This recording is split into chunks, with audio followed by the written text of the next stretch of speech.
कह रहे दूध पीने वाले बनावटी मजनू तो लाखों मिलेंगे, लेकिन असली मजनू जो कटोरा भर खून दे सके वो तो बिरला ही होता है। यहां भाव ये है कि एक बार लैला ने सुना कि मजनू हमारे प्रेम में बावरा न खा रहा है न पी रहा है, तो वो तो बहुत ऐश्वर्य संपन्न घर की थी, तो उन्होंने पूरी बाजार में ऐलान करवा दिया, मजनू जो भी खाए पिए उसको जो बाजार में पाए हमारे पास आवे, सारा हिसाब हम देंगे। ये ऐलान जब सुना तो लाखों मजनू तैयार हो गए, कोई जलेबी पा रहा, कोई दही पा रहा, तो हर दुकान से हजारों लाखों का बिल, और ऐसे सैकड़ों दुकानों से वो तो आदेश कर दिया था सबका हिसाब हो जाता। एक दिन प्रार्थना की खजांची ने कि करोड़ों रुपया जा रहे हैं महीने में मजनू की सेवा में, तो उन्होंने कहा मजनू और करोड़ों रुपया, अरे वो विरह में कुछ खा ही नहीं सकता तो कैसे करोड़ों रुपया। बोले लाखों मजनू तैयार हो गए हैं, ठीक है, असली मजनू की पहचान कल हो जाएगी। बोलू लैला मिलना चाहती है मजनू से अमुक मंच पर। अब तो जो देख भी नहीं पाते थे वो भी जो मजनू बने हुए रबड़ी रसगुल्ला वाले मजनू थे वो सब आ गए। चाकू निकाली और कहा मेरा मजनू मेरे लिए छाती का खून दे। तो जितने रबड़ी रसगुल्ला वाले थे कदम पीछे सरकने लगे, और जो असली मजनू था वो आया और ऐसे हाथ से चाकू ली और कहा आज मेरा जीना सार्थक हो गया, क्योंकि तुम्हारे किसी काम में आ गया। और जो ये से मारने किया, पकड़ लिया, कहा असली मजनू ये है। तो वहां कह रहे हैं कि दूध और रबड़ी पीने वाले तो लाखों मजनू तैयार हो जाते, लेकिन असली मजनू जो एक कटोरा खून दे सके वो तो बिरला ही होता है। ऐसे ही कह रहे कि रबड़ी रसगुल्ला खाना, प्रणाम नमस्कार करना, भेंट लेना लाखों भगत, लेकिन भगवान के लिए जीवन अर्पित करने वाला, भगवान के लिए तड़पने वाला, भगवान के लिए अपना सर्वस्व न्यौछावर करने वाला, ऐसा तो कोई बिरला ही प्रेमी होता है। ऐसा भक्त ईश्वर के से भी बढ़कर है। सातों सम मुहिमय जग देखा और मोते अधिक संत कर लेखा। एक भक्त प्रवर कालिदास जी हुए हैं जो इसी कोटि के महापुरुष थे। अद्वितीय भक्त निष्ठा उनकी थी। भगवत निष्ठा अद्वितीय उसी की मानी जाती जो भक्त निष्ठा होती। भक्त निष्ठा वाला भगवान निष्ठ जरूर होगा और भगवान निष्ठा वाला भक्त निष्ठ जरूर होगा। कालिदास जी श्री रघुनाथ दास गोस्वामी के गांव से 1.5 कोस दूर रहते थे, उसी कुल के थे, और ठीक वैसे ही भक्ति थी जैसे पूज्य रघुनाथ दास गोस्वामी की। भगवान नाम में इनकी इतनी निष्ठा थी कालिदास जी की, उठते बैठते सोते जागते खेलते हंसते बात करते हर समय इनकी जिह्वा पे नाम चलता रहता। अगर ये कुछ बोलते तो पहले नाम बोलते फिर चर्चा करते। देखो प्रायः सत्संग में कहा है कि अगर आप नाम जापक उपासक हो तो चिंता मत करो, पर आपको जब बात करनी तो पहले धीरे से बोलो राधा, फिर बात करो, बीच में फिर बोलो राधा, फिर जब बात का विश्राम करो राधा। अगर इतनी सावधानी रखोगे तो पूरी बात जो आपने की वो भजन हो जाएगा आपका। कोई कार्य प्रारंभ कर रहे हैं राधा, कार्य के बीच में बोल लो राधा राधा, कार्य के समापन में बोलो राधा, और वो कार्य समर्पित, वो भगवत प्राप्ति करा देगा। आप बात को पकड़िए। वो किसी बात को बोलने के पहले नाम बोलते थे। वो भगवत नाम के बिना तो बोल ही नहीं सकते थे, पहले बोलते थे राधा। ये भक्ति की पहचान है। विभीषण जी जब उठे तो राम राम राम, हनुमान जी ने राम नाम ते सुमिरन कीन्हा, हृदय हरसी कपि सज्जन चीन्हा, ये सन हठ करी हो पहचानी साधुते हो लका। ये संत है क्योंकि सो के एकदम उठते हुए बोला राम राम, ये भक्त का लक्षण है। ऐसा सबको करना चाहिए। नींद खुले तो पहले भगवान नाम उच्चारण करते हुए ही पृथ्वी को प्रणाम करके पैर रखना चाहिए। अद्भुत नाम निष्ठा थी कालिदास जी की। बिना नाम के वो बात ही नहीं करते थे। पहले नाम उच्चारण, और ये नाम उच्चारण, नाम में प्रीति कहां से प्राप्त हुई, बहुत सूक्ष्म बात है। इनकी भक्तों में बहुत बड़ी प्रीति थी, इसी से इनको नाम में इतनी प्रीति हुई। अब आजकल कोई बिरला ही ऐसा होता है जिसको किसी भक्त की प्रशंसा सुन के ईर्ष्या ना होती हो, जबकि हमारी भक्ति का स्वरूप यह है कि किसी को सुने कि वो नाम जप कर रहा है, उसका बड़ा यश हो रहा है, वो ऐसा है, तो हमारे अंदर लालसा होनी चाहिए कि इनकी चरण रज माथे पे लगाएं, कभी इनका जूठन मिल जाए, कभी इनका चरणामृत मिल जाए। ये भक्तों की बात थी। हमारे अंदर क्या होता है, अहम प्रदान होता है, तो लगता है क्या है, इतना हुआ, क्या हुआ, वो उससे मात्सर्य और ईर्ष्या प्रकट हो जाती है। ये भगवत विरोधी वार्ता है। अंदर ये बात नहीं आनी चाहिए। जहां वो सुनते कि अमुक जगह भक्त बहुत नाम जापक हैं, तो बहुत धनी थे, पर साधारण वेश में छुप करके जाते कि बिल्कुल ऐसे दीन गरीब बन करके, और उनकी सेवा करते। भक्तों को अच्छे अच्छे पदार्थ खिलाने में उन्हें परमानंद का अनुभव प्राप्त होता। और ऐसा सिद्धांत भी है कि जैसे गर्भवती मां को भोजन पवाओ तो बच्चे को अपने आप पहुंच जाता है, ऐसे हृदय में हृदयस्थ विराजमान भक्तों के प्रभु हैं, तो भक्तों को पवाओ तो प्रभु का अपने आप भोग लग जाता है। भक्तों के मुख से प्रभु बहुत आनंद पूर्वक पाते हैं।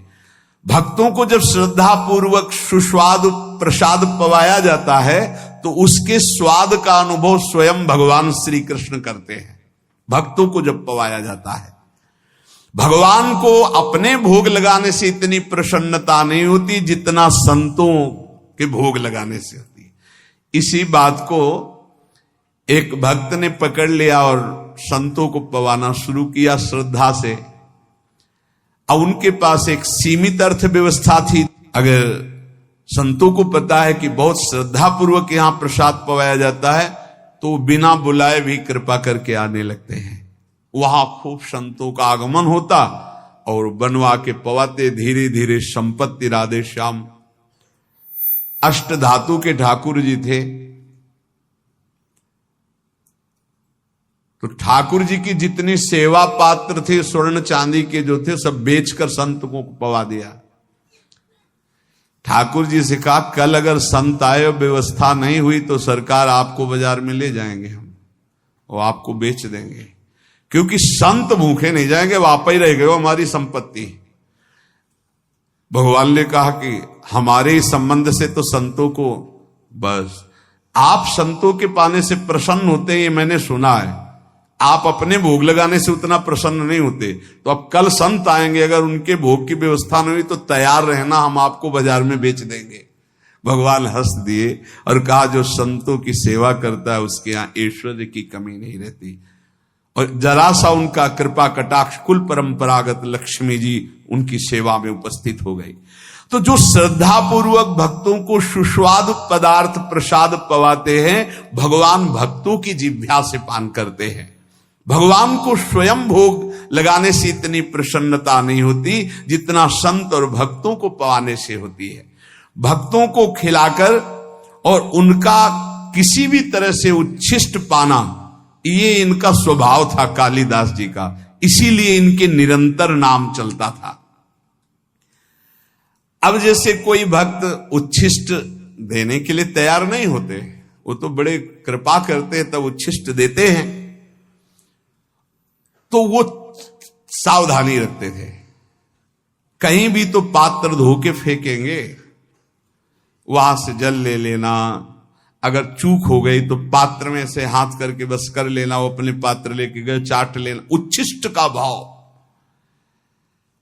निरंतर नाम जापक, भक्त चरणामृत भक्त पद धूलि तो लगाते ही, और उच्छिष्ट पाने के लिए भक्त सेवा करते। इनका और बड़े बड़े महापुरुषों का कथन है कि योग से, यज्ञ से, तप से, पाठ से, अध्ययन से और साधनाभ्यास से प्रेम प्रकट नहीं होता। वो प्रेम प्रकट होता ही है भक्त चरण रज, भक्त चरणामृत, भक्त उच्छिष्ट से। अब इनको पता चला कि एक झा नाम के चतुर्वर्ण के भक्त हैं जो एकांत में रहते खूब नाम जप करते हैं। पति पत्नी दोनों नाम कीर्तन करते हैं और गांव में सेवा करके एक एक रोटी जो मिलती उससे अपना, अब इनको लालच लगा। ये प्रभु से प्रार्थना की कि ऐसे भक्त का उच्छिष्ट प्रभु कैसे मिले, हमें उपाय बताओ, क्योंकि हम जाएंगे तो वो तत्काल सम्मान प्रदर्शित करेंगे और सम्मान प्रदर्शित करेंगे तो उच्छिष्ट नहीं मिल पाएगा उनका। भगवान से प्रार्थना की, तत्काल युक्ति आई साधारण वेश में, और उस समय आम का समय था तो बड़े बड़े आम लेकर के घर गए। प्रतिष्ठित कुलोद्भूत कालिदास को देखकर अपनी टूटी फूटी झोपड़ी में वो दंपत्ति तो आश्चर्यचकित हो गए, हाथ जोड़कर कांपते हुए कि भगवान आपके लायक हमारे घर में बैठने योग्य जगह भी नहीं है। हाथ जोड़कर अभ्यर्थना करने लगे। उनका नहीं नहीं इसकी जरूरत नहीं है, हम तो बस आपसे ऐसे मिलने बात करने आए हैं। एक फटा सा बोरा पड़ा था, उसी में कालिदास जो महान भागवत वो बैठ गए। वो हाथ जोड़े, प्रभु आप यहां, ये स्थान आपके बैठने लायक भी नहीं। और झा भक्त उनको कहते थे आपने बड़ी कृपा की, आप यहां आए, लेकिन ये आपके योग्य नहीं। आप इतने महान, मैं इतना नीच। आप जैसे श्रेष्ठ पुरुष यदि हम जैसे नीचों के यहां आएंगे तो आपका उपहास होगा। प्रभु आपको पता नहीं मैं नीच हूं, धनहीन हूं। प्रभु आपको यहां बैठना ठीक नहीं, कोई देख लेगा तो आपकी निंदा करेगा। कालिदास जी ने कहा कि आपको पता है आपके शुभ दर्शनों से हमें श्री कृष्ण का दर्शन प्राप्त हो रहा है, देखिएगा। और आज मैं आपको उस भाव से देख रहा हूं कि त्रिभुवन में आप जैसा कोई सत्कार पाने योग्य नहीं है, जिसकी जिह्वा पे भगवान नाम और इतनी दैन्यता। अहोवत्स पचतो गरीयान यद जिह्वा के वर्तते नाम तुभ्यम। यदि आप हमारा कुछ भी सम्मान करना चाहते हैं तो अब आप हाथ जोड़ना बंद कर दें, हमारे सामने हाथ मत जोड़े। और आप एक कृपा करें, आप दोनों अपने चरण धोए, हमें चरणामृत दे दे, क्योंकि हमें धोने तो देंगे नहीं। और उन्होंने कहा कृष्ण कृष्ण कृष्ण, आप ये क्या बोल रहे हैं महाराज। आप गिड़गिड़ाते हुए झा भक्त ने कहा प्रभु ये कैसी भूली भूली सी बातें कर रहे, आपको पता है मैं कौन हूं, मैं सब तरह से हीन हूं, मेरा दर्शन और स्पर्श भी अमंगलमय है। धन्य है यही दरबार, दीन को आदर रीत सदा चली आई। और उनके चरणों में गिरने लगे। कालिदास जी ने अपने चरण समेटे और कहा देखो अतिथि का सत्कार करना चाहिए, इतना आपको पता है। उन्होंने कहा हाँ प्रभु पता है। तो फिर एक बात करो, मैं आ रहा था रास्ते में आम देखा, आप ठाकुर जी को अपने भोग लगाओ आम का, और आप दोनों पाओ और मैं ये देखूं, ये मेरा सबसे बड़ा सत्कार हो जाएगा। भक्त ने कहा मालिक आप कैसी बात करते, मैं पाऊं और आप बैठे, आप हमारे यहां आए हैं। उन्होंने कहा देखो यदि आप मुझे बड़ा मानते हैं और पूजनीय मानते हैं तो आप मेरी बात भी तो मानिए, किसी भी तरह से। देखो अगर थोड़ी भी प्रीति आपकी हम में है तो मेरी ये बात मान लो। वो भक्त बहुत दैन्य हो रहे हैं। यहां कालिदास जी कह रहे हैं जो अपने भक्ति का विज्ञापन करता है, जो भक्ति की दुकानदारी करता है, भक्ति के नाम पर पूजा प्रतिष्ठा और अर्थ की प्राप्ति करता है, वो आप जैसे अकिंचन भक्तों को कैसे जान पाएगा। अहंकार रहित, साधना के बल से रहित, केवल प्रभु के नाम और प्रभु के आश्रित आप जैसे निर्मल भक्तों का संग तो केवल अहेतु की कृपा से होता है। आप सच्ची मानिए त्रिभुवन को पावन करने वाले हैं, आप अपने को नीच मत कहिए। जब कालिदास जी दैन्य होकर ऐसी बात करने लगे, भक्त ने आम ले लिए, प्रणाम किया और कहा मैं आपके सामने पा तो नहीं सकता, पक्का वचन है कि आपके जाते ही मैं भोग लगाऊंगा, पर आपके सामने नहीं पा पाऊंगा क्योंकि आप बैठे हमारे घर में आकर और हम पाले। कालिदास जी ने विचार किया, सब किया कराया माटी हो रहा है, हमको उच्छिष्ट तो इनका मिलेगा नहीं, जूठन। फिर विचार किया कि अभी से लेके शाम तक फेंकेंगे ही ना पाके आम, मैं पेड़ की आड़ में बैठा रहूंगा, जब फेंकेंगे तब मैं निकल लूंगा प्रसाद लेके। कैसी उच्छिष्टामृत के प्रति निष्ठा। चल दिए, पति पत्नी 10-20 कदम घर के बाहर तक छोड़ा। कालिदास जी जे ही अपने घर गए सो लौट पड़े और दरवाजे के पास एक वृक्ष था, उसकी ओट में छुप के बैठ गए। अब वो दोनों जो 10 कदम चल के आए थे, उनके जो चरण चिन्ह थे अपने अचला में चरण रज बांधे। ये है कीमती अमोघ वस्तु, कोई भाग्यशाली ही इस अमोघ वस्तु का सेवन कर पाता है। चरण रज बांधे, एक चीज तो मिली, भक्तों की चरण रज। संपूर्ण धूल उठाकर फिर अपने शरीर पे लगाई। अब वो अपनी पत्नी से बात कर रहे कि देखो इतने महाभागवत कालिदास जी ये अमनिया लाए हैं आम का, चलो ठाकुर जी को भोग लगाओ, प्रसाद पाओ, उनकी आज्ञा का पालन करो। ये श्री कृष्ण प्रेम की प्राप्ति कराएंगे आम, क्योंकि इतने बड़े महाभागवत चल कर लाए हैं। पति की आज्ञा हुई, पत्नी ने आम को उठाया, अमनिया किया धो करके और ठाकुर जी को भोग लगाया। और वो एक एक गुठली चूस चूस के पारे भगवान को अर्पित की हुई, भक्त के द्वारा लाई हुई पाया। पत्नी ने फिर वो आम के छिलके और वो चूसी हुई गुठली बाहर जाकर के पेड़ के पास ही फेंको, वो छुपे बैठे थे। भगवान वैसा ही भक्त के जीवन में करते जैसी उसकी चाह होती है। फेंक के चली गई। कालिदास जी बहुत प्रसन्न हुए, ओहो हरि की अपार कृपा, एक एक छिलका चाट रहे, एक एक गुठली चाट रहे हैं। आप विचार कीजिए, एक उच्च कुल का एक महाभागवत एक ऐसे दैन्य महाभागवत की गुठली चाट रहा है। किस लिए? इनका उच्छिष्ट मुझे नाम में प्रीति करा देगा, और नाम के प्रेमी हैं। जैसे जैसे वो उच्छिष्ट पा रहे हैं वैसे वैसे उनको रोमांच हो रहा है, वैसे वैसे भगवान का नाम जैसे मशीन में चलाया जाए ऐसे चल रहा है नाम, अश्रुप प्रवाह हो रहा है।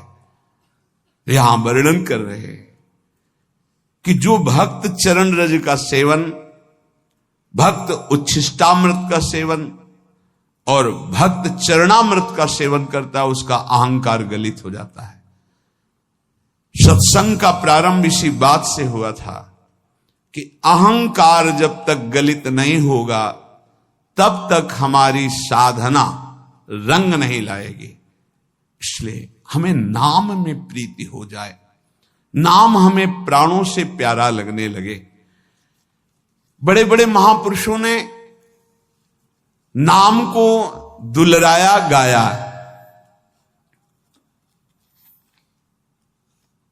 कह रहे हैं कि मर जावेगा मूर्खा क्यों न भजे भगवान, ये झूठी संपत्ति माया जगत की, इसका मत करना अभिमान। यहां से जब जीव जाता है तो साथ कुछ नहीं ले जाता, पाप कर्म और पुण्य कर्म ले जाता है। पाप और पुण्य कर्म, पाप अधिक हुए नरक भोगो, पुण्य कर्म स्वर्ग भोगो, फिर मृत्यु लोक में आओ। मत करना अभिमान, वेद शास्त्र यूं कहवे, तज ममता भज नाम। तो अमर होए रहे। अगर नाम चल रहा है सच्ची मानिए, तो वैसे ही आप अविनाशी हैं, आप मृत्यु से बच जाएंगे। आपको ऐसा ज्ञान हो जाएगा कि शरीर छूटेगा ऐसे जैसे सांप की केचुल, कोई कष्ट नहीं। जो जन्मत मरत दुसाह दुख होई, नाम जापक को नहीं होता कष्ट, वैसे शरीर छोड़ता है जैसे सांप अपनी केचुल पुरानी छोड़ देता है, जैसे कोई पुराना वस्त्र उतार के फेंक देता है, जैसे गजराज के गले से फूलों की माला गिर जाए उसे पता न चले, ऐसे भक्तों का शरीर छूटता है। यदि नाम जब चल रहा है तो भारी दुख से बच जाओगे, अगला जन्म नहीं होगा। तज ममता भज नाम, नाम तो अमर रहवे, कहत दीन दरवेश फिर अवसर कब आवे, भजिया नहीं भगवान अरे मूर्ख मर जावे। कभी किसी भी क्षण शरीर तुम्हारा छूट सकता है। ताकू मनवा धिक है साहेब सुमरिया नाही, अलग पुरुष नहीं ओ लख्यो पड़ो मोह के माही। पड़ो मोह के माही समझ ले मनुआ मेरा, पड़या पुतला जान होएगा सूना डेरा। कहत दीन दरवेश ज्ञान लगी ना धाकू, साहेब सुमरा नाई धिक है मनवा ताकू। यदि साहब श्री हरि का नाम जप नहीं किया, प्रभु का नाम जप नहीं किया, तो ये तेरा शरीर, तेरा सब साम्राज्य यहीं पड़ा रहेगा, कोई तेरे साथ नहीं जाएगा। अगर नाम जप कर लेगा तो शुद्ध ज्ञान हो जाएगा, शरीर राग छूट जाएगा, शरीर संबंधियों का मोह छूट जाएगा। इसलिए सुमिरो, निरंतर नाम सुमिरो। रग रग नाम रम्यो रहे तो निर्गुण अगुण के रूप, जो तुम्हें चाहिए निर्गुण निराकार सगुण साकार सबका साक्षात्कार इसी नाम से हो जाएगा। रग रग नाम रम्यो रहे, ये रग रग नाम कब चलता है? बोरी सखी जी कहती, जब नाम ही श्वास, श्वास ही नाम ही नाम श्वास को भेद मिटावे, तब रोम रोम और रग रग बोले, तब कुछ स्वाद नाम को पावे। हर श्वास में अधिक से अधिक नाम जप करो, धीरे धीरे उतरेगा। तो बोले रग रग नाम रम्यो रहे निर्गुण अगुण के रूप, जो तुम्हें चाहिए निर्गुण निराकार सगुण साकार सब भगवान का साक्षात्कार ज्ञान का हो जाएगा। राम श्याम रवि एक है सुंदर सगुण स्वरूप, चाहे राम रूप देखना चाहो चाहे श्याम रूप देखना चाहो। रसना नाम संभारिए, श्रवण ही सुनिए नाम, नैने निरखो नाम को रविदास है काम।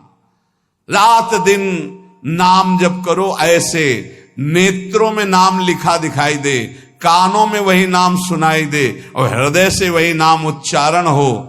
जो चाहोगे राम रूप श्याम रूप निर्गुण निराकार सगुण साकार जो चाहोगे सब प्राप्त हो जाएगा। संत अनेकन जे भय कीन्ही नाम पुकार, रविदास सब छोड़ के नाम ही नाम उच्चार। सब छोड़ो, बस नाम उच्चारण करो। देख लो बड़े बड़े संत हुए, हमें कल बहुत अच्छा लगा। सब साधन है पर नाम नहीं था, तो उन्होंने बताया मेरा मन अशांत है। साधन बताए, बहुत अच्छे साधन चल रहे, तब उनसे एक बात कही कि आपका चित्त नाम में है। और माला तो चला लेते कभी कभी, ऐसे निरंतर नाम नहीं। आपको नाम दिखाई दे रहा है? नहीं। आप नाम लिखते हैं? नहीं। आप नाम अंदर सुनते हैं? नहीं, बस ऐसे जप होता है। तो मन को कहां से लगा पाओगे? बाहर के साधन से मन अंतर्मुख नहीं लगता। ये बात अच्छी पकड़ लेना। बाहर के साधन को जब अंतर में ले जाते हैं तो अंतर की गुफा का अंधकार नष्ट होता है, हृदय गुफा। वो क्या होता है? राधा। राधा देख रहे हैं, राधा सुन रहे हैं, नाम लिखा राधा, वही उच्चारण राधा राधा। देख लीजिएगा, परिणाम में देख लीजिएगा। ये बहुत अच्छा लगा ये सुनकर। सब साधन है लेकिन नाम का निरंतर चिंतन नहीं। बोले वेदांत अनुशीलन करता हूं, वेदांत का तो उनका पता है, उसी मार्ग से आए। संत अनेकन जे भय कीन्ही नाम पुकार, रविदास सब छोड़ के नाम ही नाम उचार, राधा राधा राधा। अगर नाम नहीं है तो ये बहुत अनुभव की बात है, बहुत अनुभव की बात। जीवन का अधूरापन नहीं पूरा होता, साधना अधूरी ही बनी रहती, क्योंकि मन का विश्राम तभी होगा जब बार बार उसी में सुनो, उसी को देखो, उसी को चलाओ। फिर प्रश्न होता है कि हम ज्यादा देर इसमें टिक नहीं पाते, तो आप इतना समझ लीजिए कि एक बार आप ऐसे लिखे राधा, यही शरणागत मंत्र, निज मंत्र, जो मंत्र गुरु मंत्र मिला है, एक बार लिखे, 1000 बार का फल है उसका। यदि आप एक माला कर लिए तो सहस्त्र मालाओं के बराबर हो गया। ऐसे लिख के राधा, थोड़ा सा लोभ बढ़ाओ, थोड़ी सी एकाग्रता करो, थोड़ा मन को रोकने की चेष्टा करो।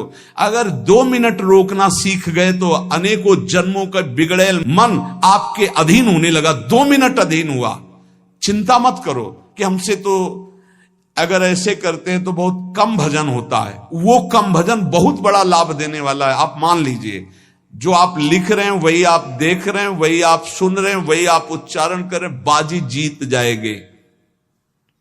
संत अनेकन जे भय, जितने बड़े बड़े महापुरुष हुए सब नाम प्रेमी हुए, नाम का सबने रसास्वादन किया। कह रहे हैं कि यदि आपने नाम जप नहीं किया तो आप चाहे जो शरीर से साधन कर ले, चाहे जो और साधन कर ले, उतनी उन्नति प्राप्त होने वाली नहीं। जब नाम के अंदर रूप प्रकाशित हो जाता है तो सर्वस्व त्याग हो जाता है। जो त्याग वैराग्य के लिए लोग प्रयासरत रहते, पूरा प्रयास नहीं हो पाता, तो कह रहे हैं मेरे भाव में ज्ञान और वैराग्य, ज्ञानेश्वर जी महाराज का बात, बहुत बड़े महापुरुष हुए हैं, इनसे बड़ा तो ज्ञान और वैरागी और योगी ज्ञानेश्वर जी। इन्हीं के सामने तो गए थे वो 1400 वर्ष के चांगदेव जी, ज्ञानदेव जी के सामने तो गए थे। वो अपना तप दिखाने कि मैं 1400 वर्ष का हूं, सिंह को वश में करके सांप की चाबुक, तो चबूतरे पे बैठे थे तो जड़ चबूतरे से कहा चलो चल। क्यों? चैतन्य घन परमात्मा बुद्धि, संकल्प किया, वैसे हो गया। ऐसे महापुरुष कह रहे हैं जो भी ज्ञान है, जो भी वैराग्य है, विठोबा की कृपा है, विठल भगवान की जो कृपा है, वो नाम से जागृत होती है। बड़े बड़े महापुरुषों के नाम, जितना उपासक नाम जपेगा उतना ही उसको भगवत साक्षात्कार के नजदीक एक एक नाम ले जा रहा है। अपने आराध्य का साक्षात्कार सब में होने लगेगा जिस समय आपका निरंतर नाम चलने लगेगा। नाम के बिना क्षण भर भी जो चैन से ना रह पावे तो समझ लेना प्रेम की पराकाष्ठा प्रकट होने वाली है। जो प्रभु का भजन करते हैं उनको किसी और की तरफ देखने की जरूरत नहीं कि कौन सा क्या साधन संसार में कर रहे हैं। हमको सिर्फ नाम पकड़ना है। संसार की समस्त कठिनाइयां, ये बड़े महापुरुषों के वचन हैं, समस्त विपत्तियां, समस्त दुखों का नाश करने में समर्थ है नाम। अगाध ज्ञान वैभव का समुद्र है नाम। अपार दुर्गम गति प्रदान करने वाला है नाम। बस ग्रहण करने योग्य है तो एक नाम। तत्व गहन को नाम है, भज लीजय सोई। लीला सिंधु अगाध है, गति लखे न कोई। नाम अगाध लीलाओं में प्रवेश करा देने वाला तत्व का गहन रूप नाम है। अगर नाम जप हो रहा है तो तुम्हें और फिर कोई साधन की जरूरत नहीं है। ऐसा नाम अपनी जीभ पर रख लो, तुम सबसे बड़े दानी माने जाओगे और जरा मृत्यु पर विजय प्राप्त कर लोगे। कंचन मेरु सुमेरु है गज दीजय दाना। कोटि गऊ जो दान दे नहीं नाम समाना। एक जप रहा है राधा राधा, 1 करोड़ों गाय ये सब दान कर रहा है। जितने दान करने की सामग्री है, कंचन भूमि भूमिदान, स्वर्णदान, हैदान, गजदान, गौदान, अन्नदान, कन्यादान, विविध दान, और एक नाम जप कर रहा है, राधा राधा राधा। तो बोले नहीं, नाम समाना, नाम वाले की समानता ये दान नहीं कर सकते। असमन लाव नाम रसना, तेरो बहुर न होई जरा मरना। ऐसा भाव करो कि नाम चलने लगे तो तेरा दोबारा जन्म नहीं होगा, तुझे मृत्यु का दुख नहीं होगा। एक मन एक दशा एक व्रत धरिए, नाम देव नाम जहाज है भवसागर तरिए। बस एक साधन पकड़ लो, एक ही इष्ट बना लो, एक ही अपनी दशा बना लो, राधा राधा राधा राधा राधा, इससे भव समुद्र से तर जाओगे, भगवत प्राप्ति हो जाएगी।